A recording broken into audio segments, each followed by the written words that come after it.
मीठे फल की चौथी कहानी, धर्म का विस्तार।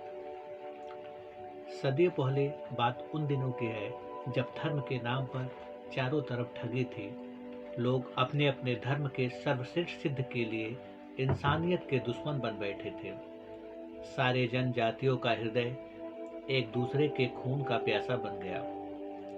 सच पूछिए तो ऐसा महसूस हो रहा था जैसे आंख होते हुए भी रोशनी आंखों में ही कहीं गुम हो गई। मानो हवाओं की रफ्तार इतनी तेज हो गई जैसे अपने कदम भारी लगने लगे। न जाने ऐसा क्यों लगता जैसे अपनी आत्मा किसी घोर जंगल में दौड़ लगा रही है। एक एक धर्म अनुयायी कौशलपुर में विशाल धर्म पाठशाला की स्थापना की, जहां सारे धर्म की शिक्षा दी जाती है। बताया जाता, जब तक दिलों में समता नहीं तब तक जीवन में प्रेम का उद्गम नहीं हो सकता। आखिरकार प्रेम की पवित्रता के समझाने के लिए धर्मगुरु बड़ी साहस से शिक्षा का प्रचार प्रसार करने में जुटे हुए थे। धर्म पाठशाला के 3 दोस्तों की दोस्ती काफी प्रचलित थी। रहमान कुरान धर्म से, राम श्रीमद् भगवत गीता से संबंध, रीशु बाइबिल धर्म से संबंध रखने के बावजूद भी एक दूसरे से इतना प्रेम था जैसे आत्मा का संबंध शरीर से होता है। तीनों दोस्त आनंद में भाव विभोर थे। तभी राम के पिता आचार्य रुद्रदामन कच्छ में प्रवेश करते हैं। रुद्रदामन, आज पाठशाला का पहला दिन है और इस वर्ष भी शांति अमन बनाए रखना है, क्योंकि जब तक संसार में शांति है तब तक जीवन का अस्तित्व है और धर्म का वजूद है। आज का विषय शांति है।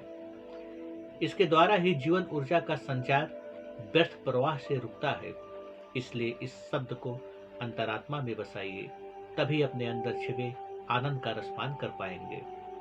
तभी रहमान प्रश्न पूछते हुए, रहमान, आचार्य जी, धर्म और शांति का आपस में क्या संबंध है? रुद्रदामन, जो संबंध वृक्ष का फल से है, शरीर का आत्मा से है। रहमान, आत्मा का संबंध किससे है और सृष्टि का मूल उद्गम क्या है?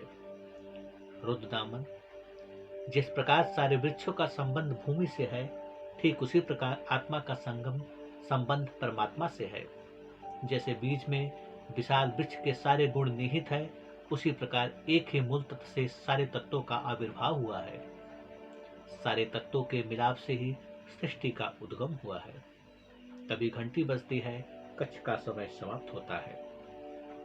राम, रहमान, तेरे प्रश्न आश्चर्य से भरे हुए हैं। रहमान, राम, सच पूछो तो पूरा कायनात आश्चर्य से भरा हुआ है।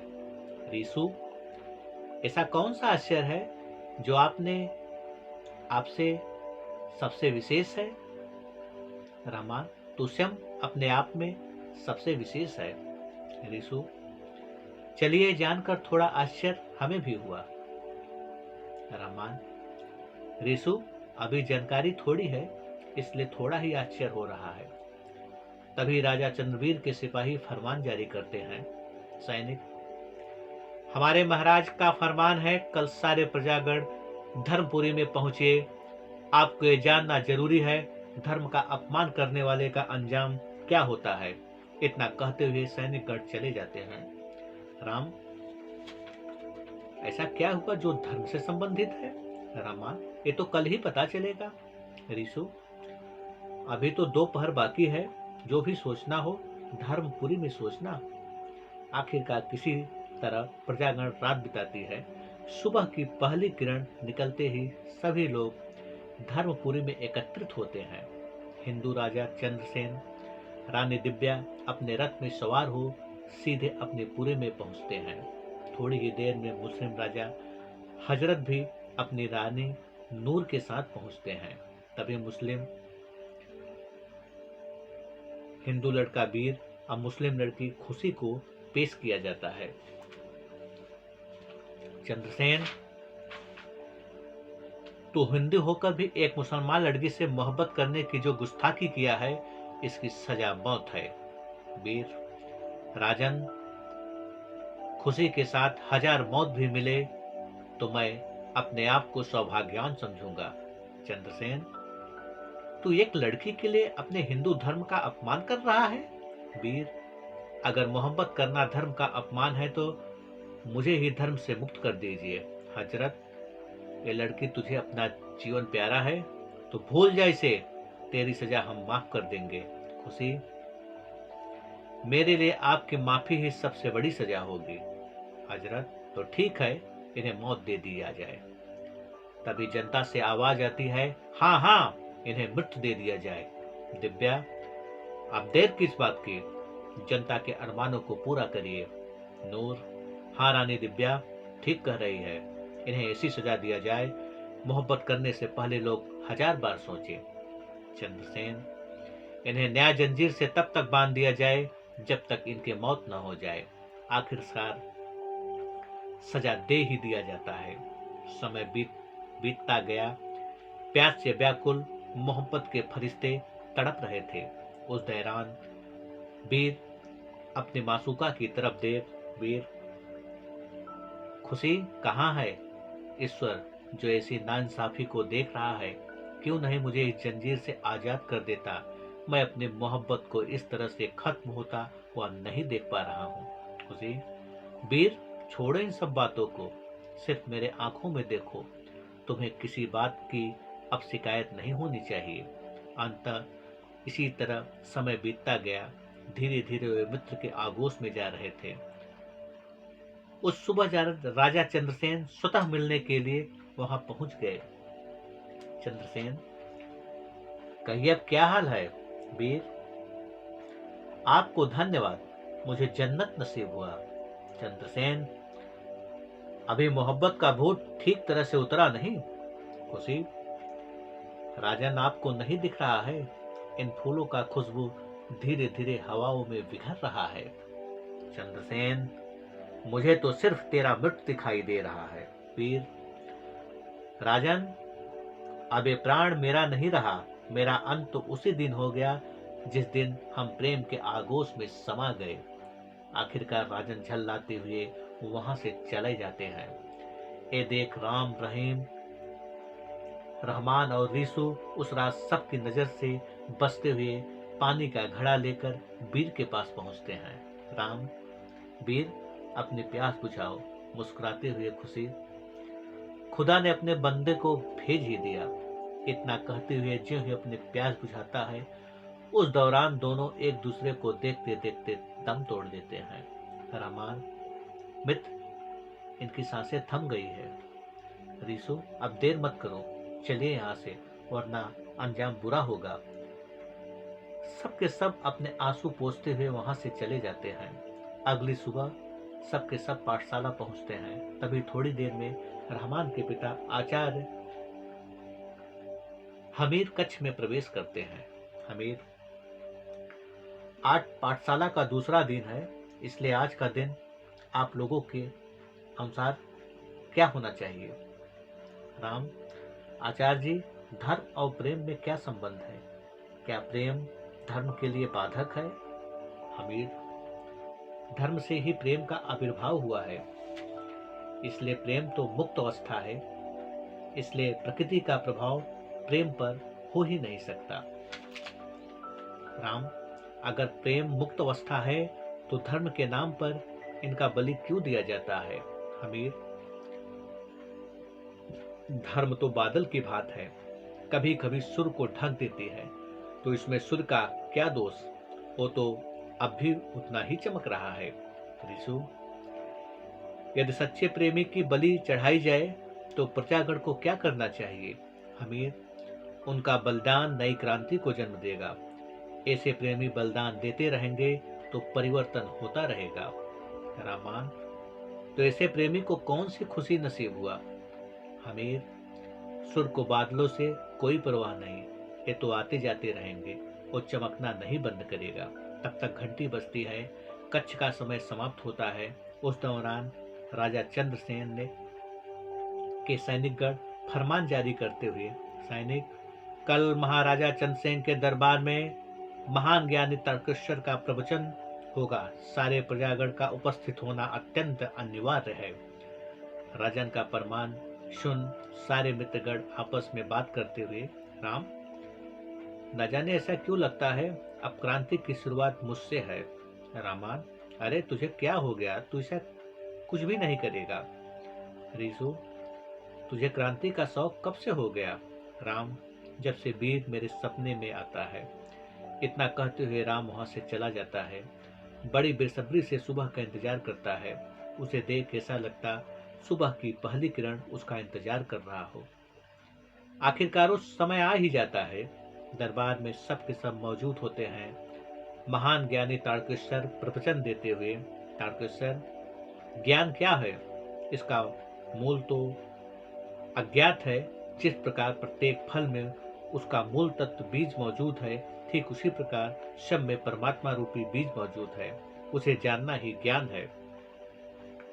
संपूर्ण सृष्टि इसी बीज में निहित है। अब प्रश्न उठता है, उसे जाना कैसे जाए।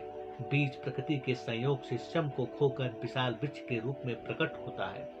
ठीक उसी प्रकार परमात्मा रूपी बीज का जब लय होता है तो संपूर्ण सृष्टि का निर्माण होता है।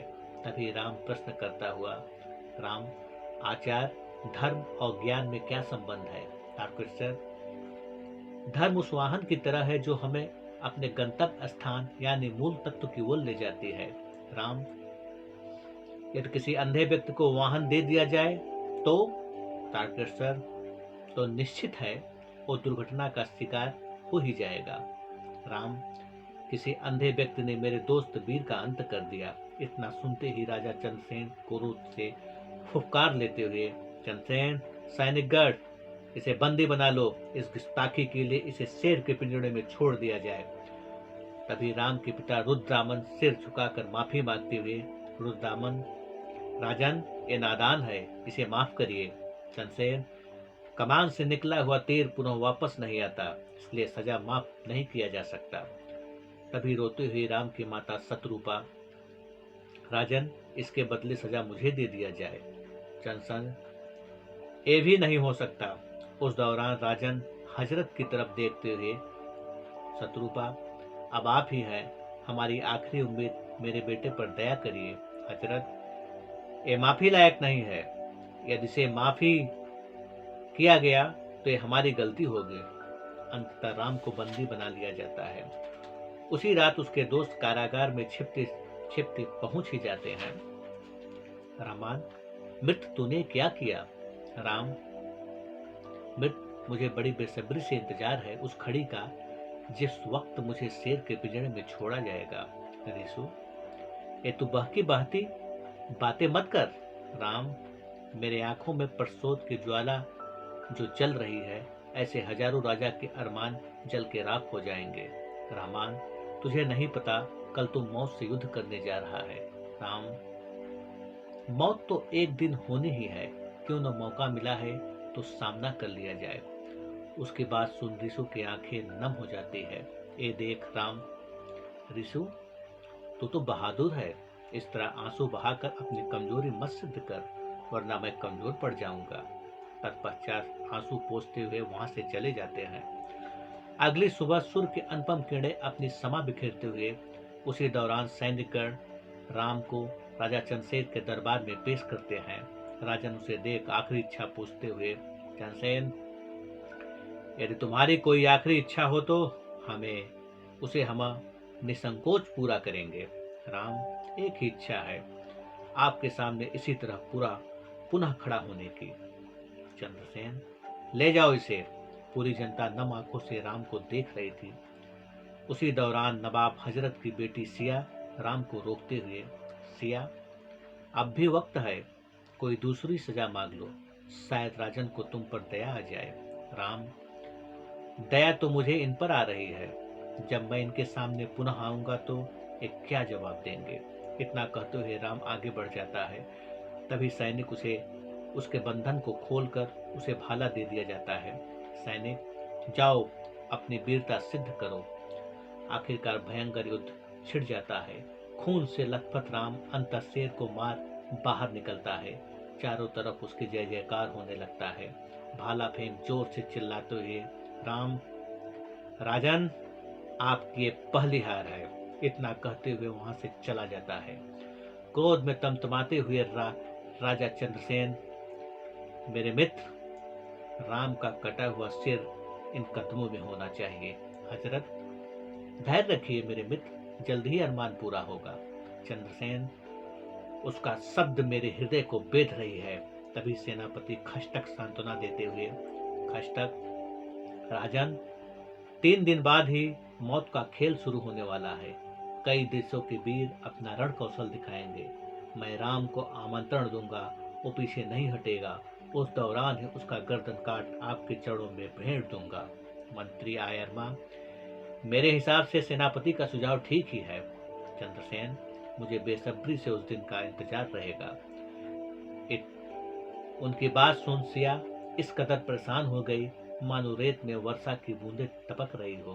किसी तरह सबकी नजरों से ओझल हो सीधे धर्म पाठशाला पहुंचती है। उसे देख रिसु के पिता प्रोफेसर एंथोनी कक्ष से बाहर निकल, एंथोनी, राजकुमारी आप यहाँ, कहिए क्या बात है? मुझे राम से मिलना है। एंथोनी, आप थोड़ा इंतजार करिए, कक्ष का समय समाप्त ही होने वाला है। सिया, ठीक है।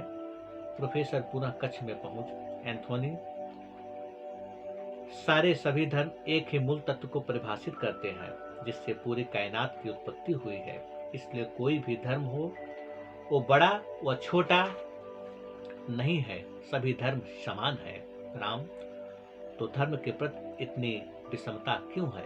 एंथोनी, एक बगीचे में 3 आम के वृक्ष हैं। जब बंटवारा हुआ तो तीनों भाई एक एक वृक्ष ले लिए।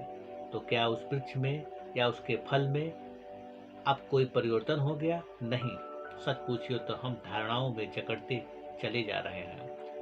तब तक कक्ष का समय समाप्त होता है। राम बाहर निकलते ही राजकुमारी सिया को देख, राम, राजकुमारी आप यहाँ? सिया, राजा चंद्रसेन तुम्हें मार डालने की योजना बना रहे हैं। इतना ध्यान देना, सेनापति खष्टक तुम्हें चुनौती देगा पर तुम्हें युद्ध नहीं करना है। राम, ये राजन की दूसरी हार होगी। रहमान, राम, अब तुम पुनः गलती करने जा रहे हो। रिसु, अब तुम ऐसा कुछ भी नहीं करोगे।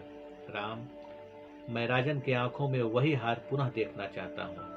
रहमान, आखिर ऐसा करके तुम क्या सिद्ध करना चाहते हो? राम, यही कि भय का अंत उसी दिन हो गया जिस दिन मृत्यु मेरे सामने खड़ी थी। सिया, तुम्हें नहीं मालूम सेनापति खष्टक से कुशल तलवारबाज तो कोई है ही नहीं, तुम उसके सामने कुछ भी नहीं हो। राम, ऐसे वीर से युद्ध करने में ही वीर की शोभा है। सिया, इतना याद रखना, यदि तुम्हें कुछ हो गया तो दूसरा कटा हुआ सिर मेरा होगा। तुम मेरे आंखों के नूर हो। इतना कहते हुए राजकुमारी वहां से चली जाती है। रहमान, तुमसे समझदार तो राजकुमारी सिया है, उसे भी तुम्हारी फिक्र है। कम से कम हम सबका भी ध्यान दो। रिसु, अब समझाने का कोई फायदा नहीं, अब इसे आचार्य ही समझाएंगे।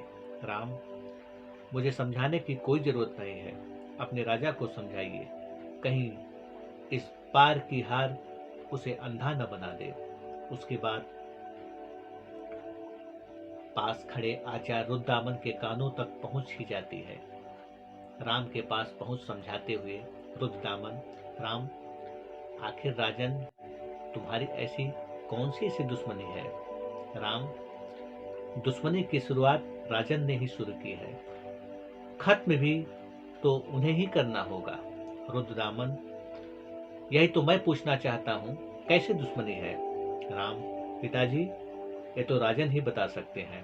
इतना कहते हुए राम वहां से चला जाता है। अपनी तलवार ले अकेले ही एक वृक्ष पर बार बार वार करने लगा। ये देख उसकी माँ उसके पास पहुंची। शत्रुपा, क्या हुआ बेटा? इस वृक्ष पर अनेकों वार करने का क्या मतलब है? राम, ये वार राजन के ऊपर है जिसकी आजमाइश कर रहा हूँ। शत्रुपा, मैं कुछ समझी नहीं। राम, माँ, कल सेनापति खष्टक मुझे चुनौती देगा।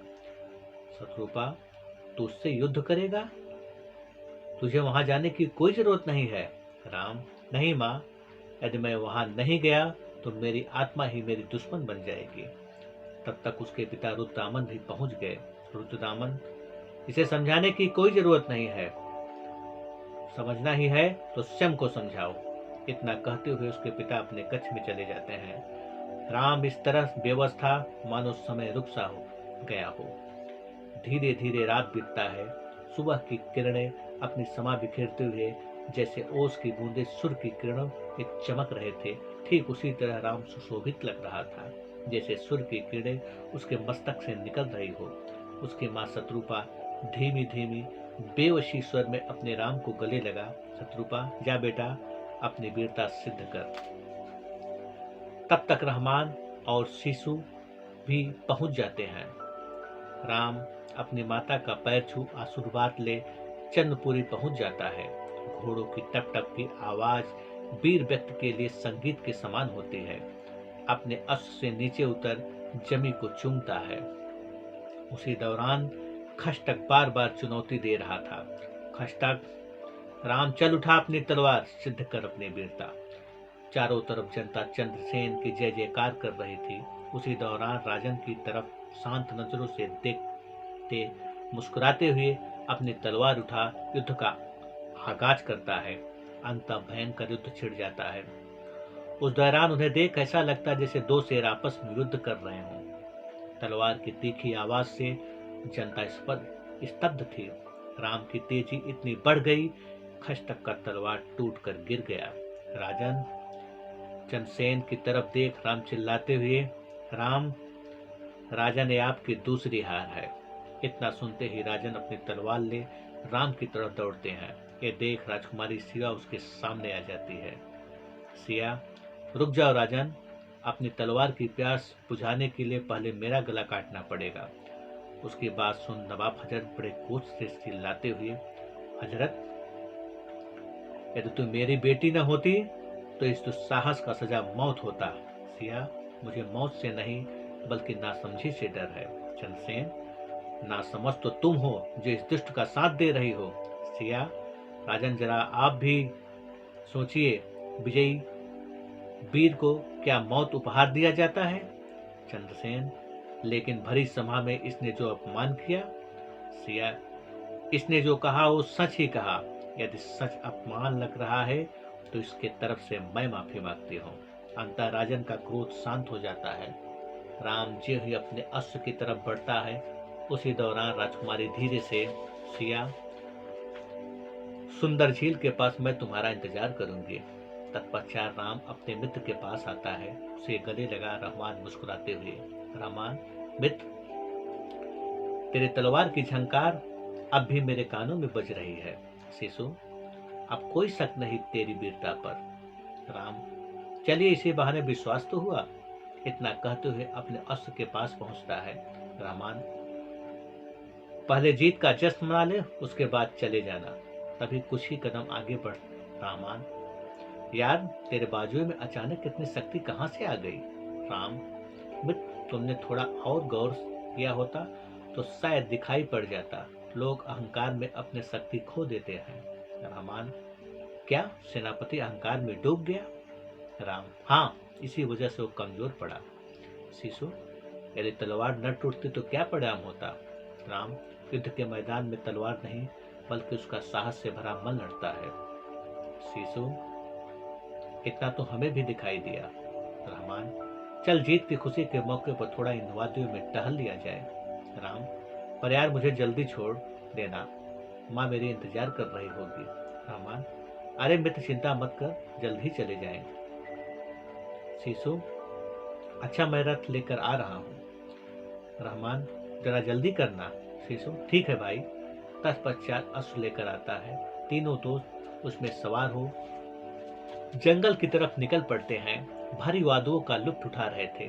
वहीं पास पड़े पत्थर के शिला पर बैठ आनंद में ऐसे भाव विभोर थे मानो जैसे मन के दर्पण में चांद नजर आ रहा हो। तभी मुस्कुराते हुए रिशु, यार मुझे लगता है कुछ तो तुम छिपा रहे हो। राम, मुझे तो ऐसा नहीं लगता। रिशु, रहमान, जरा तू याद करो क्षण जब धरती का मिलन चांद से हो रहा था। राम, पहेलियां मत बुझा, जो भी हो साफ साफ कहिए। ऋषु, तू जरा ये बता, राजकुमारी की नजरें तुमसे क्या कह रही थी? राम, चलो अच्छा हुआ तूने याद तो दिला दिया। रामान, कहीं प्रेम का आगाज तो नहीं हो गया? राम, मालूम नहीं, ये तो राजकुमारी ही जाने। रामान, वैसे जाना कहाँ होगा? राम, सुंदरम झील के पास।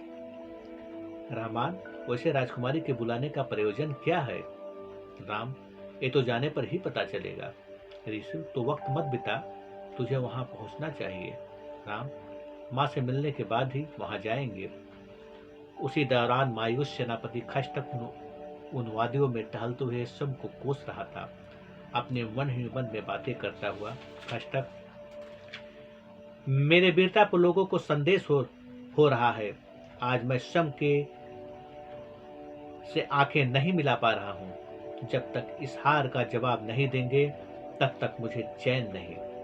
ये सोचते हुए आगे बढ़ रहा था, तभी राम से उसके पुनः सामना हो जाती है। क्रोध में राम की तरफ देखता हुआ, राम, कहिए सेनापति, इस तरह जंगल में टहलने का क्या प्रयोजन है? खष्टक, क्या करोगे जानकर? ये तो मेरी मर्जी है, जहां अच्छा लगेगा वहां जाएंगे। ऋषु, राम तुम्हें नहीं मालूम, सेनापति अपने मन को हल्का करने आए हैं। खष्टक, अपनी जबान पर लगाम दो वरना अंजाम बुरा होगा। राम, एक बार क्रोध का परिणाम मिल चुका है। खष्टक, फर्क मना तलवार टूट गई वरना अंजाम कुछ और होता।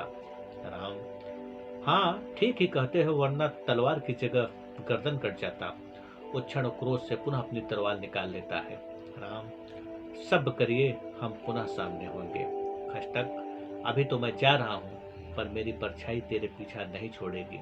राम, चलिए अच्छा हुआ, कम से कम आपकी परछाई किसी काम तो आया। रहमान, राम छोड़ो, सूखे नदी के पास जाने का कोई मतलब नहीं निकलता है। ऋषु, रहमान ठीक ही बयां कर रहा है। तत्पश्चात क्रोध में झल्लाते हुए सेनापति खष्टक वहां से चला जाता है। रहमान, इसे शायद पता नहीं इसका दिन खराब चल रहा है। ऋषु, आज तो कुछ ज्यादा ही खराब हो गया। राम, छोड़ो इन सब बातों को, अब हमें चलना चाहिए, माँ मेरी राह देख रही होगी। इतना कहते हुए अपने अश्व पर सवार हो चला जाता है। थोड़ी ही देर में अपने घर पहुंच जाता है। अपनी माँ को उसी स्थान पर खड़ा देख, राम, माँ अभी तक आप यहीं खड़ी इंतजार कर रही हो? शत्रुपा, हाँ बेटा, बार बार हृदय आवेग से धड़क रहा था। राम, आपका आशीर्वाद ही हमारा रक्षा कवच है, भला इस कवच को भेद पाना नामुमकिन है। शत्रुपा, चलिए अपने कक्ष में आराम करिए। राम, माँ कोई इंतजार कर रहा है, मुझे जाना होगा। तत्पश्चात अपने घोड़े पर सवार हो उस सीधे सुंदरम झील की तरफ निकल पड़ता है। थोड़ी ही देर में गंतव्य स्थान पर पहुंच जाता है। राम, कहिए राजकुमारी, यहाँ बुलाने का क्या प्रयोजन है? सिया, भला कोई पूछता है चांद क्यों चमक रहा है, नदियां क्यों बह रही है? राम, मैं कुछ समझा नहीं। सिया, चांद को चमकने और नदियां को बहने में ही आनंद मिलता है। राम, मुझे तो दिखाई दे रहा है, पर तुम्हें यह नहीं दिखाई दे रहा है? आत्मा के रूप में तुम्हारा ही प्रेम मेरे अंदर मौजूद है। सिया, देख रही हो तू, पर इतना याद रखना, किसी भी परिस्थिति में तुम मेरा साथ नहीं छोड़ोगे। राम, जिस तरह जल के बिना नदी का कोई वजूद नहीं, उसी तरह तुम्हारे बिना राम का कोई वजूद नहीं। सिया, मुझे एक ही भय दिन रात सताता है, जिस दिन इस प्रेम के बारे में पिता को पता चलेगा तो मेरे प्रेम की बलि चढ़ा देंगे। राम, क्या प्रेम करना पाप है, इसकी बलि चढ़ा देंगे? सिया, क्योंकि तुम्हारा व मेरा धर्म अलग है। राम, धर्म से ही प्रेम का आविर्भाव हुआ है, प्रेम के बिना धर्म का क्या वजूद? यदि इसी प्रेम में अलगाव हो गया तो सबसे बड़े गुनहगार यही धार्मिक लोग ही होंगे। सिया, धार्मिक लोग प्रेम की भाषा नहीं समझते, उन्हें सिर्फ धर्म दिखाई देता है। ठीक उसी प्रकार वृक्ष के पत्ते दिखाई दे पर फल नहीं। राम, मैं तो प्रेमी हूँ, मुझे धार्मिक लोगों की कोई जरूरत नहीं, क्योंकि वो तो अपने ही धर्म के रास्ते पर खंडहर बना रहे हैं। इतना कहते हुए सिया को गले लगा लेता है। राम, अब मुझे चलना होगा, कल हम पुनः यहीं मिलेंगे। ठीक है। अंतः राम अपने घोड़े पर सवार हो सीधे अपने घर पहुंचता है। उसकी आहट लगते ही शत्रुपा की नींद खुल जाती है। शत्रुपा, बेटा भोजन कर लेना। राम, ठीक है माँ। तत्पश्चात भोजन कर चैन की नींद सोता है। अगली सुबह सूरज अपनी छटा बिखेरते हुए उस दौरान राम का मुखमंडल सूर्य के भांति सुशोभित लग रहा था। उसे घोड़े पर सवार देख शत्रुपा, बेटा भोजन तो कर ले। राम, माँ जल्दी है। इतना कहते हुए सीधे पाठशाला पहुंचता है। उसे घोड़े पर सवार देख रहमान, अरे मित्र, क्या बात है, जरा हमें भी तो बताओ। राम, ऐसी कोई खास बात नहीं है रिसु, ऐसा हो ही नहीं सकता क्योंकि तुम्हारे चेहरे की मुस्कुराहट कुछ बयां कर रही है। राम, क्या बयां कर रही है। रहमान, यही कि तुम कुछ छुपा रहे हो। तब तक घंटी बजती है, कच्छ का समय समाप्त होता है। रहमान, अरे घोड़े पर सवार ही रहोगे या कच्छ में चलना भी है। राम, यार आज नहीं, फिर कभी। इतना कहते हुए घोड़े पर सवार हो सीधे सुंदरम झील के पास पहुंचता है। लेकिन उसी दौरान सेनापति खष्टक की नजर उस पर पड़ जाती है। खष्टक राम राजकुमारी सिया के साथ और छिपकर सारे नजारे देख रहा था। उधर प्रेम रागनी में मग्न हो सिया, ना जाने ऐसा क्यों लग रहा है जैसे कोई मुझे छिप कर देख रहा है। राम, शख्स दिख जाए तो और बेहतर हो जाता है सिया, यदि वीर और खुशी की तरह हमारा भी वही हाल न हो। राम, तुम्हारे साथ मृत्यु भी मिला तो मृत्यु मेरे लिए सुनहरी होगी सिया, कयामत कभी भी आ सकता है।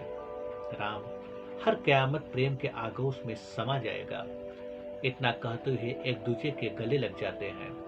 उधर सेनापति खष्टक इसकी सूचना राजन चंद्रसेन को देने के लिए पहुंच जाता है। चंद्रसेन, कहिए सेनापति, ओहार का मायूसी अब भी तुम्हारे चेहरे पर साफ दिखाई दे रहा है। खष्टक, ये मायूसी राम के रक्त से साफ होगा। चंद्रसेन, वो कैसे। खष्टक, राजन, राम और राजकुमारी सिया एक दूसरे से मोहब्बत करते हैं। चंद्रसेन, सेनापति ध्यान रहे, ये बात जनता में नहीं फैलनी चाहिए और जल्द ही इसका परिणाम इन्हें मिलेगा। खष्टक, ऐसा ही होगा मंत्री आर्यन। अच्छा होगा इस संबंध में नवाब हजरत से वार्तालाप कर लिया जाए। चंद्रसेन, जाओ मेरा दिल रख ले आइए, मुझे हमीरपुर जाना होगा। दिव्या, कहीं ऐसा न हो नवाब इस बात को सुन उग्र न हो जाए। चंद्रसेन, वो सब मैं देख लूंगा। तत्पश्चात अपने रथ पर सवार हो सीधे हमीरपुर पहुंचते हैं। नवाब साहब देखते ही, हजरत, आइए मित्र, हमीरपुर में आपका स्वागत है। चंद्रसेन, कहिए मित्र, क्या हाल है। हजरत, अभी तो सब कुछ तो ठीक ही चल रहा है। चंद्रसेन, मुझसे वादा करिए, जो मैं कहने जा रहा हूं उसे सुन आप उग्र नहीं होंगे। हजरत, वादा है, हम उग्र नहीं होंगे। चंद्रसेन, राम और राजकुमारी सिया से मोहब्बत करने का गुस्ताखी किया है। इतना सुनते ही नवाब क्रोध में चिल्लाते हुए, हजरत, यदि ऐसा है तो इन्हें भी सजा वही दिया जाएगा जो सदियों से चला रहा है। उनकी बातें सुन महानारी नूर अपने आप को नहीं रोक पाती, अपने बेटी का हाथ पकड़ उनके सामने आ जाती है। नूर, बता बेटी, क्या तू राम से मोहब्बत करती है। सिया, मोहब्बत शब्द मेरे लिए बहुत छोटा है, राम तो मुझे प्रत्येक जगह दिखता है। राजकुमारी की बात सुन क्रोध के आवेग में नवाब अपनी तलवार ले उसकी तरफ बढ़ते हैं। तभी राजन चंद्रसेन रोकते हुए, चंद्रसेन, मित्र रुक जाओ, इस तरह क्रोध करने से कोई फायदा नहीं। हजरत, मुझे मत रोको, आज इसका सिर कलम करने के बाद ही मेरा क्रोध शांत होगा। चंद्रसेन, अपना वादा मत भूलो, शांति से काम लो। भाई, इनके मोहब्बत के बारे में जनता को मालूम पड़ा तो इसमें हमारा भी अपमान है। हजरत, आखिर इस विषम परिस्थिति में मैं क्या करूं। चंद्रसेन, अच्छा होगा रायगढ़ के नवाब शेख सुलेमान के बेटे हबीब से निकाह कर दीजिए। हजरत, यही उचित होगा। उसकी बात सुन राजकुमारी मुस्कुराते हुए, सिया, मन तो राम में समा गया है, बेजान तन किस काम का। महारानी नूर एक थप्पड़ मारते हुए, नूर, अच्छा होगा पैदा होती है तुझे मार दिया होता तो आज ये दिन न देखना पड़ता। इतना कहते हुए हाथ पकड़ खींचते हुए सिया को ले जाकर कमरे में बंद कर देती है। नूर, भूखी प्यासी मरोगी तब जाकर दिमाग ठिकाने आएगा। इधर राजन चंद्रसेन और नवाब हजरत अपने रथ पर सवार हो रायगढ़ की तरफ निकल पड़ते हैं। अंततः थोड़ी देर में पहुंच जाते हैं। नवाब शेख उन्हें देखते ही, शेख सुलेमान, मैं अत्यंत खुश हुआ जो आप लोगों का कदम रायगढ़ पर पड़ा। हजरत, खुशी तो हमें भी है, बरसों बाद आपसे मुलाकात का सौभाग्य प्राप्त हुआ। इतना कहते हुए आपस में गले लगते हैं। शेख सुलेमान, रानी नजरीन, मेरे मित्र के लिए भोजन का प्रबंध करिए। नजरीन, जी महाराज। चंद्रसेन, शेख के सामने अपना प्रयोजन रखिए। शेख सुलेमान, कैसा प्रयोजन? हजरत, मैं अपनी बेटी सिया का निगाह तुम्हारे बेटे हबीब से करना चाहता हूँ। शेख सुलेमान, ये तो मेरे लिए सौभाग्य की बात है। उसी दौरान पास खड़े हबीब, मैं राजकुमारी से मिलना चाहता हूँ। हजरत, ठीक है, कल आप लोग आइए। तब तक नजरीन भोजन का प्रबंध कर बुलाते हुए, नजरीन, चलिए आप सब भोजन लीजिए। तत्पश्चात सब के सब भोजन कर चलने की तैयारी करते हैं। हजरत, मेरे मित्र, इजाजत दीजिए। शेख सुलेमान, इजाजत किस बात की, ये तो आपका अपना महल है। आखिरकार मुस्कुराते हुए एक दूसरे के गले लग अपने अपने पुरी चले जाते हैं। अगली सुबह शेख सुलेमान अपनी रानी को आदेश देते हुए, शेख सुलेमान, रानी नजरीन, जल्दी करिए, मेरा मित्र इंतजार कर रहा होगा। नजरीन, अब देर किस बात की, तैयारी हो चुकी है। शेख सुलेमान, अभी तक हबीब नहीं दिखाई दे रहा है। नजरीन, धैर्य रखिए, आता ही होगा। तब तक राजकुमार हबीब अपने कक्ष से बाहर निकलता है।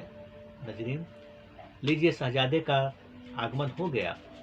शेख सुलेमान, बेटा रथ तैयार है? हबीब, हाँ अब्बू, चलिए। तत्पश्चात रथ पर सवार हो शेख सुलेमान अपनी रानी नजरीन और बेटे हबीब के साथ हमीरपुर के लिए निकल पड़ते हैं। तभी रास्ते में अपनी रानी से, शेख सुलेमान, कहीं हमारे शान में कोई कमी तो नहीं? नजरीन, कमी किस बात की, हम तो पूरी तैयारी है। शेख सुलेमान, चलिए ठीक है, आज तो मेरी खुशी 1000 गुनी बढ़ गई। नजरीन, जरा हमें भी तो बताइए। शेख सुलेमान, बरसों दिन बाद आज अपने मित्र से मिलने जा रहा हूँ। तभी मुस्कुराते हुए राजकुमार हबीब, लीजिए अब्बू, हमीरपुर पहुंच गए।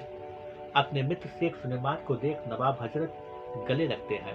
हजरत, आपके आने से हमीरपुर का शोभा और भी बढ़ गया। शेख सुलेमान, आपसे रिश्ता जुड़कर शोभा और भी बढ़ गया। नजरीन, आप लोगों की बातें खत्म हो गई हो तो राजकुमारी को बुलाया जाए। हजरत, क्यों नहीं रानी? नूर, जाइए बेटी को लेकर आइए। नूर, जी अभी आई। तत्पश्चात रानी नूर अपनी बेटी के पास पहुंच, नूर, याद रहे, यदि तेरी जबान से ना शब्द निकला तो ये जहर मैं और तेरे अब्बू दोनों पीकर अपनी जान दे देंगे। सिया, इस तरह मुझे मेरे राम से जुदा मत करिए। नूर, तेरा फरियाद अब कोई नहीं सुनने वाला है। सिया, कोई सुने या न सुने, पर मेरा खुदा मेरी फरियाद जरूर सुनेगा। नूर, मुझे तेरी बकवास नहीं सुनना है, इसे ले चलिए। अंतर राजकुमारी रानी सिया ले आई जाती है। उसे देखते ही नजरीन, ईद की चांद की तरह राजकुमारी का मुखमंडल सुशोभित हो रहा है। शेख सुलेमान, देर किस बात की, इस चांद को कल ईद के दिन ही हम रायगढ़ ले जाएंगे। उनकी बात सुन राजन चंद्रसेन, हाँ यही उचित होगा। हजरत, चलिए, अब मेरे मित्र ने हाँ कह दिया तो यही उचित होगा। तभी राजकुमारी हबीब सिया की तरफ देख, हबीब, राजकुमारी, तुम्हारे मुखमंडल पर ये उदासी कैसी? कहीं कोई बात हो तो बेहिचक कहिए। सिया, वो चांद की तरफ गौर से देखिए तो काले बादलों से घिरी अपनी सच्चाई क्या कह रही है। हबीब, मैं कुछ समझा नहीं। सिया, अब कुछ पूछना है तो उस खुदा से पूछिए, क्योंकि जिस राह पर मैं खड़ी हूँ उसी के विश्वास से चल रही हूँ। नूर, बेटा हबीब, अब भी तुम नहीं समझे? जिस राह पर ये खड़ी है अब उसका हमदर्द मिल गया। तत्पश्चात सब के सब मुस्कुराने लगते हैं। शेख सुलेमान, अब हमें इजाजत दीजिए। एक दूसरे के गले लग अपने अपने पुरी चले जाते हैं। नवाब के जाने के बाद राजन चंद्रसेन समझाते हुए, चंद्रसेन मित्र, चौकसी बढ़ा दीजिए, हो न हो राम मिलने जरूर आएगा। हजरत, मैंने सेनापति शब्बीर को इसकी जिम्मेदारी सौंप चुका हूँ। तभी सेनापति, शब्बीर, आप निश्चित रहिए, यदि राम दिखाई पड़ा तो बचकर नहीं निकल सकता है। चंद्रसेन, अब मुझे इजाजत दीजिए। हजरत, इजाजत मांगकर मुझे शर्मिंदा मत करो। इतना कहते हुए एक दूसरे के गले लग जाते हैं। तत्पश्चात चंद्रसेन अपने रथ पर सवार हो अपने मुल्क के लिए निकल जाता है। अगली सुबह ईद के दिन तैयारी जोरों से होती है। राजन चंद्रसेन अपनी रानी दिव्या के साथ रथ पर सवार हो बड़े हुजूम के साथ हमीरपुर के लिए निकलते हैं। इतनी बड़ी जलसा देख राम अपने मित्र रहमान से, राम, क्या हुआ? इतनी बड़ी जलसा लेकर राजन कहाँ जा रहे हैं? रहमान, तुम्हें नहीं मालूम? राजकुमारी सिया का विवाह रायगढ़ के राजकुमार हबीब से है। आज ही के दिन बारात आने वाली है। राम, ये नहीं हो सकता। शीशु, तुझे क्या हो गया? राम, जीते जी सिया से मैं जुदा नहीं हो सकता। रहमान, ये तू क्या कह रहा है? राम, हाँ यही सच है। सिया से बेइंतहा मोहब्बत करता हूँ। रहमान, समझने के लिए कोशिश कर, भूल भूल जा उसे, वरना तेरी भी हाल बील की तरह होगा। राम, सिया के साथ 1000 बार मृत्यु मिले तो मेरे लिए फक्र की बात होगी। रीसू, लेकिन अब तू क्या करेगा? आज बारात आने वाली है। रहमान, पहरा बहुत ज्यादा है, एक ही तरीका है राजकुमारी के पास पहुंचने का।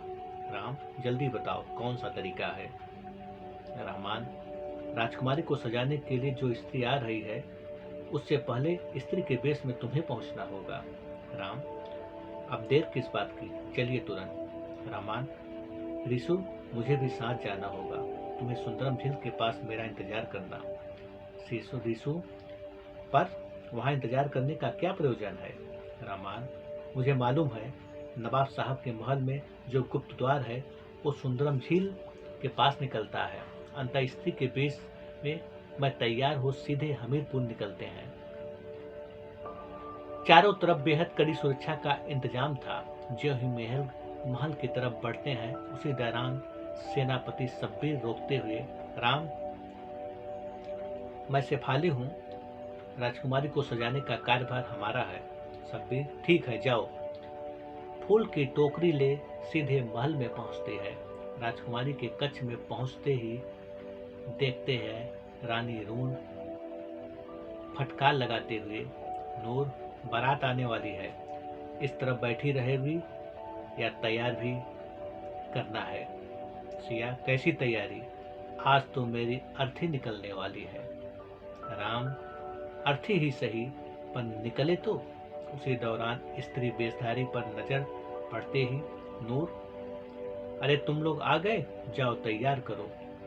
राम, महारानी आप जाइए, देखते हो कैसे तैयार नहीं होगी। तभी शहनाई की आवाज सुन, नूर, लगता है बारात आ गई, तुम लोग भी जल्दी करो। तत्पश्चात रानी बारात के स्वागत के लिए नीचे चली जाती है।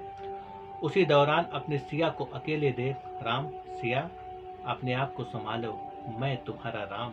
इतना सुनते ही खुशी से एक दूसरे के गले लग जाते हैं। रहमान, चलो जल्दी करो, गुप्तद्वार से बाहर निकलना है। तत्पश्चात सबकी नजरों से बचते हुए गुप्त द्वार के पास पहुंचती है। रहमान, मैं इस द्वार को खोलता हूँ। अंतः द्वार खुलते ही सब के सब वहां से भाग निकलते हैं। थोड़ी ही देर में सुंदरम झील के पास पहुंच जाते हैं। राम, मित्र, अब तुम लोग जाओ, इससे पहले कोई तुम पर शक करे। रहमान, यदि नवाब को पता चल गया तो क्या करेंगे? यही मृत्यु दे देंगे। देने दीजिए, मुझे इस बात का फख्र रहेगा आखिरी वक्त तक मैंने अपने मित्र का साथ दिया। उस दौरान राम की आंखों से आंसू टपकने लगता है। ये देख रिसु, मित्र, क्या तुम्हारी आंखों में आंसू? राम, ये तो आनंद के आंसू हैं, इन्हें निकलना ही है। तत्पश्चात अपने मित्र के गले लग सीधे अपने घोड़े पर सवार हो जंगल की तरफ निकल पड़ता है। उधर मैलुई आदेश देते हुए, मैलुई, राजकुमारी को लेकर आइए। इतना सुनते ही महारानी नूर राजकुमारी के कक्ष में जाती है। इधर उधर देखती है पर वो कहीं दिखाई नहीं देती। तत्पश्चात भागते हुए नवाब हजरत के पास आती है। नूर, अनर्थ हो गया, बेटी अपने कक्ष में नहीं है। हजरत, ये क्या कह रही हो? चंद्रसेन, हो न हो राम यहाँ पर जरूर आया होगा, ये काम उसी का है। नवाब क्रोध में पागलों के भांति चिल्लाते हुए, हजरत, सेनापति शब्बीर, इतनी चौकसी के बाद भी राम यहाँ तक कैसे पहुंचा? शब्बीर, मैं खुद परेशान हूँ, आखिर वो यहाँ तक पहुंचा कैसे? उनकी बात सुन नवाब शेख क्रोध से, शेख सुलेमान, ये अपमान मैं कभी भूल नहीं सकता। यदि आप हमारे मित्र न होते तो रक्त की नदियां बह जाती। चंद्रसेन, नवाब, अपने आप को संभालो। हबीब, जब तक राम का सिर कलम न कर दूं तब तक अपने रायगढ़ में कदम नहीं रखूंगा। शब्बीर, उनका न दिखाई देना साबित करता है वो गुप्त द्वार से गए होंगे। हजरत, तो देर किस बात की, जाओ पूरी जंगल को छान मारो, जहां कहीं मिले मेरे पास ले आओ। अंततः सब के सब विशाल सेना ले जंगल की तरफ निकल पड़ते हैं। राम, अब तक वो सारे सैनिक जंगल को घेर चुके थे। सिया, अब तो भय नहीं रहा नहीं, यदि मृत्यु भी मिला तो भी हमारी शोभा बढ़ाएगा। राम, हम भी बेताब हैं, कभी मित्र हमारी शोभा बढ़ाएगी। तभी राम की निगाह कंदरा की तरफ पड़ती है। राम, उस कंदरा के पास रोशनी कैसी? सिया, चलिए देखा जाए। अपने कदमों को तेजी से आगे बढ़ाते हुए कंदरा के पास पहुंचते हैं। तभी ज्ञानी तारकेश्वर को देख उन्हें झुककर दोनों प्रणाम करते हैं। तारकेश्वर, सदा सुखी रहो। राम, गुरुजी, आप तो सर्वव्यापी हैं, आपके शरण में हो, कल्याण कीजिए। गुरुजी मुस्कुराते हुए, तारकेश्वर, सर्वव्यापी परमपिता की निगाह सब पर है, जो उनकी शरण में है भला उन्हें कौन क्षति पहुंचा सकता है।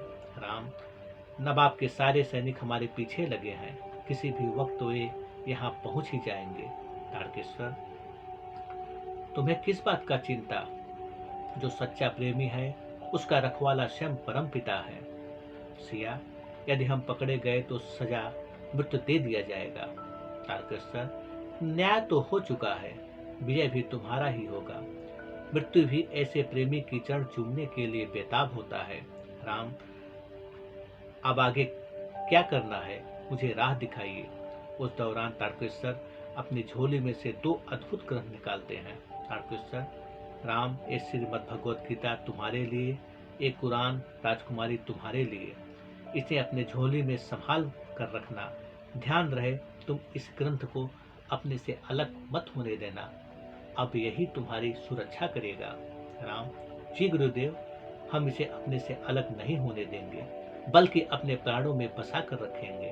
तत्पश्चात गुरु जी के चरण स्पर्श कर वहां से निकल चले जाते हैं। तभी थोड़ी देर में सेनापति शब्बीर, खश्तक और राजकुमारी हबीब वहां पहुंचते हैं। गुरु जी को प्रणाम कर शब्बीर, गुरुदेव, क्या आपने किसी को जाते हुए देखा? तारकेश्वर, हाँ देखा। सच्चे प्रेमी जिनके चरणों की धूल से कुटिया का रौनक और भी बढ़ गया। शब्बीर, वह प्रेमी नहीं बल्कि अपराधी हैं। तारकेश्वर, कौन सा अपराध उन्होंने किया? तभी राजकुमारी हबीब क्रोध में, उसने मेरी मंगेतर को लेकर भाग गया। तारकेश्वर, वह तुम्हारी कभी थी ही नहीं, यदि होती तो किसी अन्य के साथ न भागती। हबीब, वो मेरी हो या न हो, पर इन दोनों का सर कलम अपने हाथों करूंगा।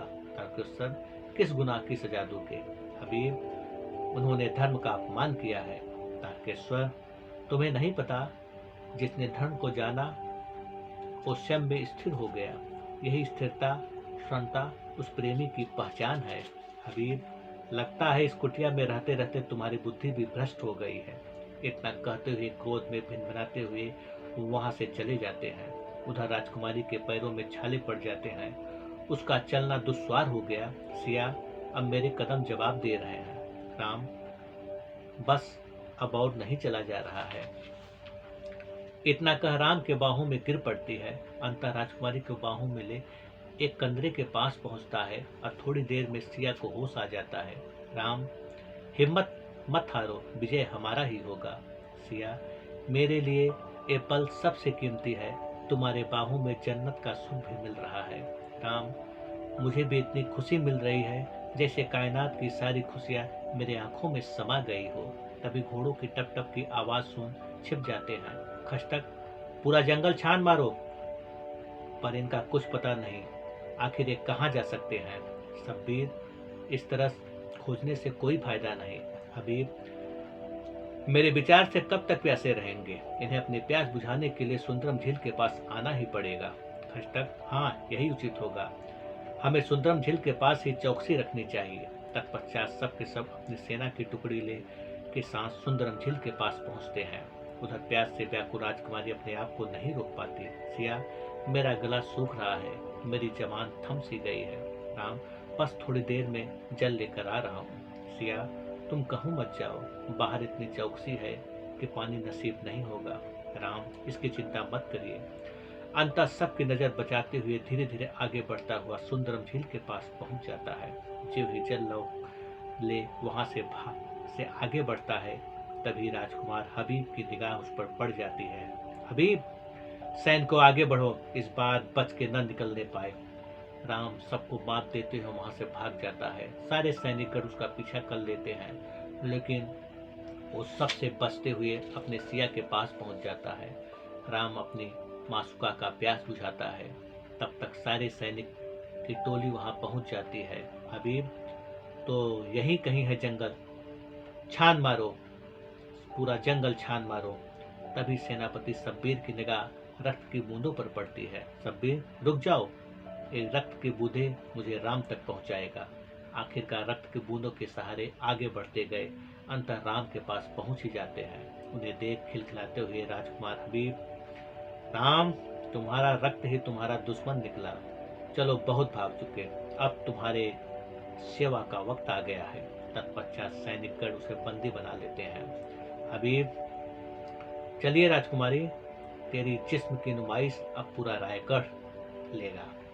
राम, अपनी जबान पर लगाम दीजिए। हबीब, बंदी होने के बावजूद भी तुम मुझे आदेश दे रहा है। राम, तुम्हें नहीं मालूम, एक वीर की वाणी शोभा से भरी होनी चाहिए। हबीब, अब तो मेरी शोभा राजकुमारी बताएगी। सिया, मैं तो सिर्फ अपने राम की शोभा हूँ। उसी दौरान राजकुमार हबीब राजकुमारी को एक थप्पड़ मारते हुए, हबीब, अभी तक मोहब्बत का भूत तेरे सिर से उतरा नहीं। शब्बीर, सैनिक ले चलो, देखते हैं कब तक भूत नहीं उतरेगा। तत्पश्चात उन्हें बंदी गृह में कैद कर दिया जाता है। रात बहुत हो चुकी थी, अगली सुबह फैसला होगा। ना जाने मोहब्बत करने का कौन सा सजा मिले। यही सब सोच राजकुमारी की आंखों से आंसू की धारा बहने लगती है। ए देख राम, ये क्या, तुम्हारी आंखों में आंसू शोभा नहीं दे रहा है। सिया, ये तो प्रेम के आंसू हैं जो आपके चरणों को स्पर्श करना चाहते हैं। आज इन्हें बहने से कोई रोक नहीं सकता। आज मेघ को जितना बरसना है बरसने दीजिए, क्योंकि आज के बाद न जाने बरसना हो या न हो। राम, जब भी प्रेम रूपी सावन आएगा, इन्हें बरसने से कोई रोक नहीं सकते। हम उसी मेघ में समा जाएं, सदैव बरसते रहेंगे। सिया, राम मेरे और करीब आओ, मैं तुम्हें यूं ही देखतू रहूं। ये वक्त यूं ही रुक सा जाए, सांसें थम सी जाए, हवाएं आसमां में समा जाए, यूं ही सिर्फ तुम मुझे देखते रहो। राम, सांसें थम सी गई है, आंखों में कयामत की सारी खुशियां समा गई है। अब मृत्यु भी खुशियां की लहर में कहीं बह गया है। तभी सबकी नजर बताते हुए सैनिक के वेश में रहमान और रिसु बंदी गृह तक पहुंच ही जाते हैं। अपने मित्र को देख धीरे धीरे से आवाज देते हुए, रहमान मेरे मित्र, ये सब क्या हो गया? राम, ये सब तो होना ही था। मोहब्बत के फूल की खुशबू का मिलन हवाओं में होना ही था।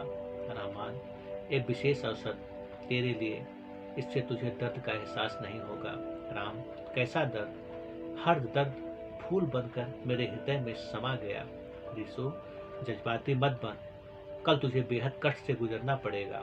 राम, उन कष्टों को फूलों का हार बनाकर मुस्कुराते हुए पहनूंगा। रामान, लेकिन मैं वो दर्द नहीं सह पाऊंगा। मित्र, मेरे लिए तुझे करना ही पड़ेगा। अपने मित्र के आंसू को दबित देख राम आखिरकार उस औसत को ले लेता है। रामान, अब मुझे इजाजत दीजिए मेरे मित्र। आखिरी बार एक दूसरों का आंसुओं से अभिनंदन होता है। आंसू रुक नहीं रहा था, मानो आंखों में समंदर समा गया हो। अंतः प्रेम का आंसू लिए वहां से चले जाते हैं। उसी दौरान राजकुमारी, सिया, तुम्हें दवा ले लेना चाहिए, इससे दर्द का एहसास नहीं होगा। राम, ऐसे वक्त पर मैं बेजान नहीं होना चाहता हूँ, दर्द को मुस्कुराते हुए सहना चाहता हूँ। सिया, पर मेरा हृदय द्रवित हो रहा है। राम, ये अवसर तुम ले लो। सिया, नहीं, ये अवसर मैं नहीं ले सकती हूँ। मुझे एहसास होना चाहिए कि मैं अपने राम के साथ हूँ। तभी सेनापति शब्बीर चौकसी करते हुए बंदी गृह तक पहुँचते हैं। शब्बीर, बस थोड़ी देर और मजा ले लो, जल्द ही सुबह होने वाला है। राम, तुम्हें नहीं पता शब्बीर, जब से मेरे अंतरात्मा में प्रेम रूपी सूर्य का उदय हुआ है, तब से सवेरा ही है और आज सदैव के लिए गुम हो गया है। मंत्री अयरमा, सुबह होने दीजिए, जब कष्ट से गुजरना पड़ेगा तब ऐसी बाड़ी नहीं निकलेगी। राम, चलिए कष्ट ही सही, तुम खुश तो होगे। क्रोध से आंखें फाड़ता हुआ सेनापति शब्बीर वहां से चला जाता है। सिया, कल आसमां में 2 तारे और बढ़ जाएंगे। राम, तब तो आसमां और भी खुश होगा। सिया, हाँ, इतना खुश होगा जैसे सूरज की पहली किरण फूलों पर पड़ती है तो मुस्कुराते हुए आसमां की तरफ देखते हैं। राम, हाँ, आसमां भी अपनी बाहें फैला इन्हें संवारता है। बातों बातों में रात यूं बीत जाता है। सेनापति शब्बीर बंदी गृह में प्रवेश करता है। शब्बीर, चलिए, अब ऊपर जाने का वक्त आ गया है। राम, आसमां से खुशियों का माला सबसे पहले मैं तुम्हारे ऊपर डालूंगा।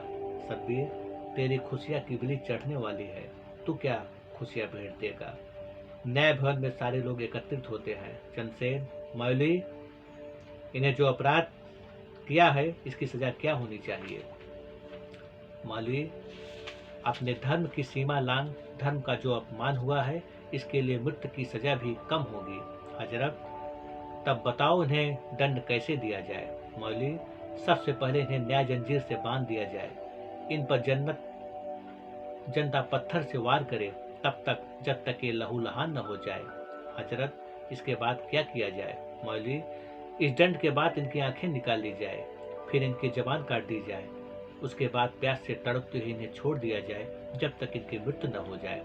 तभी राजकुमार हबीब अपनी बात रखते हुए, हबीब, राजकुमारी निर्दोष है, सारी गलती इस राम का है।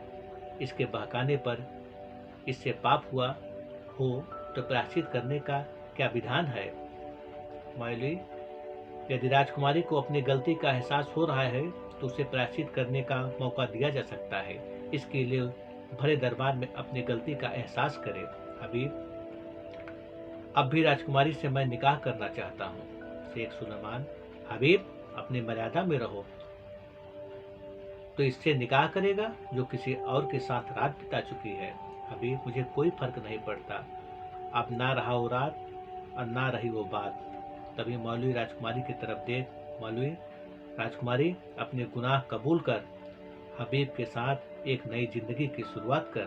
सिया, मेरा खुदा मेरे सामने है, जब भी अपनी आंखें बंद करती हूँ मेरा खुदा राम मेरे अंतःमन में होता है।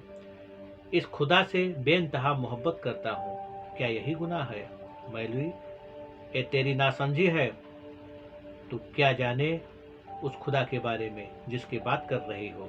सिया, मुझे सिर्फ इतना पता है, मेरा खुदा मेरे अंदर मौजूद है। माली, तो ठीक है, जब अत्यंत कष्ट से गुजरना पड़ेगा तब तेरा खुदा साथ देगा। सिया, रक्त के आखिरी बूंद तक मेरा खुदा मेरे साथ है, हर कष्ट फूल बनकर मेरे पर बरसेगा। मौली, इतनी नासमझ है, इसे समझाना मुश्किल है। चंद्रसेन, तो देर किस बात की, ले जाओ इन्हें, पहले ही दंड में प्रेम का भूत उतर जाएगा। राम, राजन, आपका दंड ही हमारे प्रेम को अमर बना देगा। चंद्रसेन, अभी तुझे पता चल जाएगा। राम, अब तो पता आपको चलेगा मेरा खुदा कितना सच्चा है। ओ, मुझे अपनी गोदी में ले चुका है। हजरत, सैनिकों, इसे ले जाओ, अमृत ही इनकी बाड़ी को संयम देगा। राम, मृत्यु भी सिंहासन बनकर मेरी सेवा के लिए बेताब है। सैनिक खींचते हुए उन्हें ले जाकर न्याय जंजीर में बांध देते हैं। पूरी जनता हाथों में पत्थर लेकर खड़ी थी। तभी उसके पिता आचार्य रुद्रदामन अपनी पत्नी शत्रुपा के साथ अपने बेटे के पास जाता है। रुद्रदामन, बेटा, आज मुझे नाज है, मैं तेरा पिता हूँ, पर अफसोस यही है कि मैं तेरा साथ अब भी नहीं दे पा रहा हूँ। राम, नहीं पिताजी, अब अफसोस का प्रश्न ही नहीं उठता है। जब दीपक की रोशनी सुर में समा गया हो तो कहाँ रहा वो दीपक। उस दौरान शत्रुपा अपने बेटे को चूमते हुए, मेरे बेटे राम, तुझमें ही मेरी सारी खुशियाँ छुपी है। आज उन खुशियों का अंत होने जा रहा है। अब अपने राम को कहाँ खोजूंगी। राम, अब राम सबके हृदय में बसने जा रहा है, इसके लिए शरीर तो छोड़ना ही पड़ेगा। चंद्रसेन, सैनिकों, इन्हें दूर करो, अब विलम्ब हो रहा है। तत्पश्चात आचार्य रुद्रदामन और शत्रुपा को अलग करते हैं। मानो ऐसा लगता जैसे चांद आसमां से अलग हो रहा है। उस दौरान रानी नूर स्वयं को नहीं रोक पाती। नूर कैसे पिता है अपनी ही बेटी पर पत्थरों से वार होता हुआ देख पाएंगे? इन पर रहम करिए हजरत, अब ये मेरी बेटी नहीं रही, इन पर कोई रहम नहीं होगा।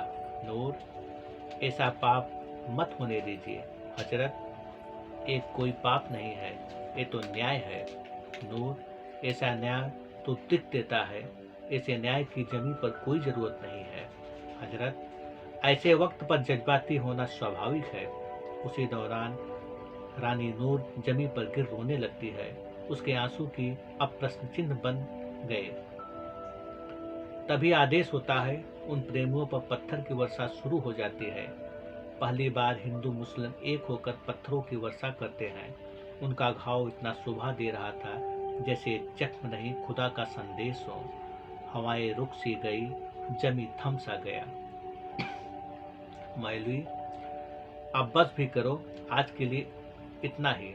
यदि कल ए रहम की भीख न मांगे तो दूसरी सजा दी जाएगी। तत्पश्चात सबके सब चले जाते हैं। रहमान और श्री रिशु का गला रुस सा गया। वो अपने मित्र राम से कुछ बोल नहीं पा रहा था। तभी रहमान गदगद बाड़ी में, रहमान मित्र, मेरे अंदर इतने घाव हो चुके हैं, कुछ भी बोल पाने में असमर्थ हूँ। अब ये शरीर बेजान हो चुका है। राम, मेरे मित्र, जब भी मेरे ऊपर पत्थरों की वर्षा होती है उस वक्त यही सोचता हूँ, मैं अपने रहमान और यीशु के साथ किसी वादियों में टहल रहा हूँ। इतना सुनते ही रहमान और यीशु राम से लिपट जाते हैं। उनकी आंखों में इतने आंसू निकल रहे थे कि राम के लहू तक साफ हो गए। राम, अब बस भी करो, एक तुम ही तो मेरी हिम्मत हो। अपने आंसुओं को पोंछते हुए रहमान और यीशु वहीं उनके पास बैठ गए। ये देख राम, मित्र, तुम लोग जाओ, इस तरह मायूस मेरे पास बैठे रहोगे तो मैं बेहोश हो जाऊंगा, क्योंकि अपने मित्र के दुखों को नहीं देख पाऊंगा। रहमान, इस हालत में तुझे अकेला छोड़ नहीं जा सकता। रिशु, हाँ हाँ, तुझे छोड़ कहीं नहीं जाएंगे। रहमान, मेरी बात तुझे माननी पड़ेगी। पिताजी, माँ को साथ ले जाओ। रोते बिलखते माँ शत्रुपा, जब अपना संसार ही यही है तो जाए कहाँ। राम, ये मेरी अंतिम इच्छा है, तुम सबको माननी पड़ेगी। रुद्रामन, अब कोई घर इस संसार में नहीं रहा, कहाँ जाएंगे? तभी पास खड़े आचार्य हमीर अपने पत्नी हीर के साथ बेजान होकर बैठे थे। एंथोनी भी अपने पत्नी जैसी के साथ एक कोने में मायूस बैठे थे। उन सब की बातें सुन हीर, आचार्य अब आप ही बस समझाइए, हमें इनकी बात माननी चाहिए? जैसे हीर ठीक ही कर रही है। तब तक आचार्य हमीर और एंथोनी राम के पास पहुंच जाते हैं। हमीर, हम सबको राम की बात माननी चाहिए। एंथोनी, यही उचित होगा। अंततः सब के सब मायूस होकर वहां से चले जाते हैं। धीरे धीरे घनघोर रात छा गया। सैनिक चौकसी में लगे हुए थे। उसी दौरान राजकुमारी सिया, काश मेरा हाथ आपके जख्मों तक पहुंचता तो इन जख्मों को खुद ले लेती तो मेरा भी दर्द कम हो जाता। राम, ना ही मुझे जख्म दिखाई दे रहा है, ना ही दर्द हो रहा है। धीरे धीरे प्रेम रूपी आसमां मुझे अपने में समाहित कर रहा है। सिया, हाँ, आसमां अपनी बाहें फैला मेरी तरफ आ रहा है। उसी दौरान सैनिकगण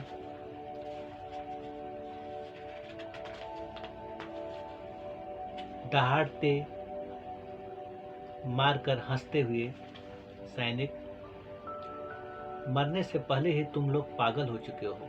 कहाँ आसमां बाहें फैला रहा है। राम, तुम नहीं समझोगे, नहीं तुम्हें कुछ दिखाई देगा, क्योंकि तुम्हारी जमीन बंजर हो चुकी है, उस पर पड़ने वाली बीज बेकार हो रहा है। सैनिक, पागल कहीं का। हंस तो यह सैनिकगण टहलने लगते हैं। धीरे धीरे रात बीतता है। अगली सुबह सब के सब पुनः एकत्रित होते हैं। उस दौरान मौलवी समझाते हुए, मौलवी, अब भी वक्त है, रहम की भीख मांग, मृत्यु आसान होगा। राम, मृत्यु मेरी शोभा बढ़ाने के लिए बेताब है, क्या तुम्हें नहीं दिख रहा है? मौलवी, तू नासमझ है, तेरी मति मर चुकी है, इतना अंधा हो गया है, तुझे अब भी कुछ दिखाई नहीं पड़ रहा है। राम, इन जख्मों में ही खुदा का संदेश है जो तुम्हें नहीं दिखाई दे रहा है। मौलवी, अब कोई फायदा नहीं समझाने का, इनकी आंखें निकाल ली जाए। पूरी जनता चिल्लाने लगती है, रहम की भीख मांग ले। पर वे प्रेमी मौन थे। तत्पश्चात उन प्रेमियों की आंखें निकाल ली जाती है। सारी जनता की आंखें नम हो गई। वो इन प्रेमी को देख भूल चुके थे कि हम हिंदू हैं या मुसलमान। सभी की निगाहें प्रेमियों पर थी, जो निकलते हुए आंख से लहू के आंसू देख स्तब्ध थे। उस दौरान शत्रुपा और रानी नूर स्वयं को रोक नहीं पाती। वो इन प्रेमियों से चिपक ऐसे रो रही थी मानो आसमां हिल जाएगा। राम, माँ, अपने आप को संभाल, नहीं तो मेरा हृदय तेरे रुदन से फट जाएगा। शत्रुका, अब और नहीं संभाल सकते। उसी दौरान रानी नूर, तेरे आत्मीय प्रेम को न समझ सकी, मुझसे जघन्य अपराध हुआ। अब खुदा भी मुझे से नाराज है। सिया, माँ, अपने आप को दोष मत दो, खुदा को जो मंजूर था वो होना ही था। तभी क्रोध में नवाब दहाड़ते हुए, हजरत, रानी ये मत भूलो, अपराधी है। इस तरह प्रेम दिखाना न्याय का अपमान है। नूर, दिख रहा है न्याय, शायद खुदा न्याय करने वाले की आंखें छीन लेते हैं। हजरत, भावनाओं में बह अपनी मर्यादा लांघ चुकी हो, अपनी जबान पर लगाम दीजिए, वरना अंजाम बुरा होगा। चंद्रसेन, मित्र, इस तरह जज्बाती मत बनो, धैर्य से काम लो। अंततः राजन अपने मित्र को सांत्वना देते हैं। अपने बेटे की ऐसी स्थिति देख आचार्य रुद्रदामन अपने आप को नहीं संभाल पाते। उनका गला रुद्ध सा गया, साथ ही सम सी गई। ऐसे अजीब स्थिति देख आचार्य हमीर सांत्वना देते हुए, हमीर, आचार्य, अपने आप को संभालो, देखो राम की तरफ, उसके जख्म भी प्रेम का संदेश दे रहे हैं। एंथोनी, अब भी उसमें इतनी धैर्यता है जैसे उसका शरीर परमपिता में समाहित हो चुका है। तुर्तामन, मेरा बुद्धि अस्थिर हो चुकी है, मुझे कुछ भी एहसास नहीं हो रहा है। उनकी बात सुन राम, पिताजी, आप ही शिक्षा देते थे, जो स्वयं में स्थिर है उसके लिए प्रकृति की सारी बाधाओं का अंत हो जाता है। अब मैं स्वयं में स्थित हूँ, सारी बाधाओं का अंत हो चुका है। जाओ माँ को संभालो, उसे इस वक्त आपकी सख्त जरूरत है। उस दौरान सब के सब अंधेरी रात की तरफ देख रहमान, कल क्या होगा मैं सोचकर मेरी रूह कांप उठती है। शिशु, अब क्या सोचना, कल सारी बाधाओं का अंत हो जाएगा।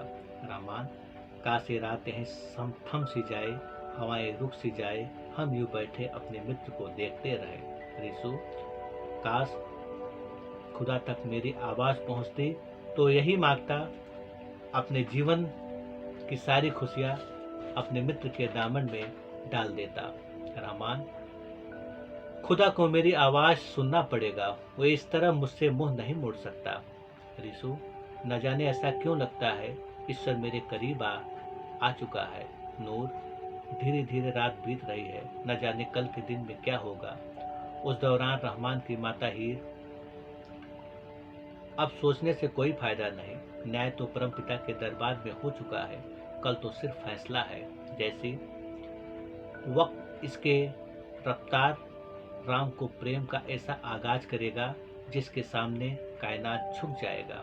अमीर, खुदा क्यों नहीं अपने बाहें फैला लेता, जिससे इन पर पड़ने वाले पत्थर फूल बनकर बरसे होते। एंथोनी, खुदा ने अपनी बाहें फैला ली है, सारे पत्थर फूल बन चुके हैं, जिसकी खुशबू आकाश को सुशोभित कर रही है।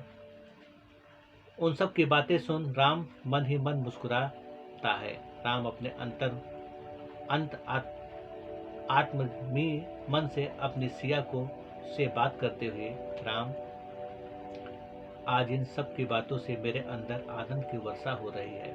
सिया, मैं देख रही हूँ आनंद की बूंदें रेगिस्तान की जमीन को प्यास बुझा रही है। राम, ये पल मेरे जीवन का अनमोल पल है, जिसमें जीवन का सारा रसधार छिपा है। सिया, इस रसधार से ही तो असीम शांति का उदय हो रहा है। राम, अब मन रूपी आसमां से शांति की बूंदें टपक रही है। उनके चेहरे की मुस्कुराहट इस कदर लग रही थी जैसे सूरज और चांद का मिलन हो गया हो। बातों बातों में रात बीत जाती है। सुबह की पहली किरण जमीन पर पड़ते ही पुनः सारी जनता एकत्रित हो जाती है। थोड़ी ही देर में राजन चंद्रसेन, नवाब हजरत व शेख सुलेमान का भी आगमन होता है। उस दौरान मुस्कुराते हुए राजन चंद्रसेन, इन्हें देख ऐसा लगता है प्रेम रूपी सूरज बादलों से ढक चुका है, जो आज के बाद फिर कभी नहीं निकलेगा। हजरत, इनके साहस का अंत हो चुका है, फिर कभी निकलने का प्रश्न ही नहीं उठता है। शेख सुलेमान, ऐसे प्रेमी की बलि चढ़ते हुए देख मेरे अंतरात्मा में खुशी का संचार हो रहा है। मंत्री अरबा, क्या हुआ, अभी तक मौलवी का आगमन नहीं हुआ? चंद्रसेन, लीजिए, नाम लेते ही हाजिर हो गए। उन्हें देखते ही, हजरत, ऐसे मौके पर सबसे पहले आपका आगमन होना चाहिए। मौलवी, थोड़ी देर इसलिए किए, सुबह की किरणें इनकी बुद्धि का द्वार खोल दे। शेख सुलेमान, तो देखिए इनकी बुद्धि का द्वार खुला या नहीं। मौलवी, लगता है शायद खुल गया। तत्पश्चात मौलवी उनके पास जा पूछते हुए, मौलवी, कहिए प्रेमियों, अपनी गलती का एहसास हुआ? मुस्कुराते हुए राम उत्तर देता है, राम, जैसे पतझड़ के मौसम में वृक्ष की सारी पत्तियां नीचे गिर चुकी है, अब नई पत्तियों का आगमन होगा, कुछ ऐसा ही एहसास हो रहा है। मौलवी, आज के बाद ये जबान भी नहीं रहेगा। राम, इस जबान की अब हमें कोई जरूरत नहीं है, अब ये आपके प्रश्नों का उत्तर देते देते थक चुकी है। सिया, मौलवी, मेरे मन का आसमां झुक गया है, इस पर पड़ने वाले सारे कष्ट खुद न खुद गिर रहे हैं। क्या अब भी तुझे नहीं दिखाई दे रहा है? मौलवी, जो मुझे दिखाई दे रहा है वो तुझे दिखाई नहीं दे रहा है, क्योंकि तेरी आंखें भी न रही और ये जबान भी अब नहीं रहेगा। राम, इस आत्मा को आंखें की कभी जरूरत ही नहीं थी, जो दिखना था उसमें मिलन हो चुका है। उस दौरान राम, राजन चंद्रसेन, आपको तीसरी बार हारते हुए देख रहा हूँ। चंद्रसेन, न ही मेरी उस बार हार हुई थी, न ही आज होगा। मृत अपनी मुंह फैलाए तेरी तरफ दौड़ रहा है। राम, शायद आपको नहीं दिख रहा है, मृत विजय की माला ले मेरी तरफ आ रहा है। चंद्रसेन, जब मृत्यु करीब आती है तो बुद्धि काम करना बंद कर देती है। राम, उस बुद्धि का विलय हो चुका है, ये तो आत्मा की आवाज है। शायद आपको नहीं मालूम, आत्मा अजर अमर है। न ही इसका जन्म होता है, न ही मृत्यु होता है। ये सदा से है और सदा रहेगा। इतना कहते हुए मुस्कुराने लगता है। तभी क्रोध में चिल्लाते हुए मौलवी आदेश देता है, मौलवी, इनकी जबान काट दी जाए। तत्पश्चात कसाई आदेश का पालन करते हुए अपनी छोटी तलवार ले आगे बढ़ता है। जब उनके पास पहुंचता है, राम और सिया खुद अपनी जीभ बाहर निकाल लेते हैं। कसाई एक बार में ही जीभ काट देता है। वह लहू से लथपथ हो गए। ऐसा लगता जैसे आसमान रो पड़ा, धरती का हृदय फट गया हो। चारों तरफ एक वक्त के लिए अचानक घनघोर अंधेरा छा गया। तेज तूफान आ गया। भीड़ तितर बितर होने लगी।